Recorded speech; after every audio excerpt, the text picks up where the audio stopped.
నా పేరు వచ్చేసి సుప్రీత్ కౌర్. నేను by profession X bank manager. ఒక ప్రైవేట్ బ్యాంక్ లో నేను ఒక 10 years పనిచేశాను. మా ఆయనతో పాటు ఈ బిజినెస్ బిల్డ్ చేస్తున్నాం ప్యాషనేట్ గా. అయితే ఒక మాట అర్థమైంది, మనం చేసే జాబ్ లో మనకు జీతం వస్తుంది కానీ జీవితం అనేది ఉండదు. అది 10 years వర్క్ చేసిన తర్వాత మాకు అర్థమైంది.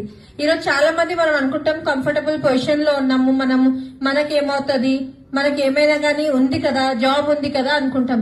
కానీ మనము పని చేయలేని పరిస్థితుల్లో మన ఇంట్లో ఇన్కమ్ వస్తుందా అది ఆలోచించుకోవాలి, రైట్? అయితే మీకు ఎవరైతే ఈ ఆపర్చునిటీ ఇచ్చిండ్రో వాళ్ళు మన కోసం అంత కష్టపడి మన ఇంటికి వచ్చి వాళ్ళు చెప్పారు. వాళ్ళ మాట నమ్మండి. వాళ్ళ అబద్ధాలు ఎందుకు చెప్తారండి మన ఇంటికి వచ్చి, రైట్?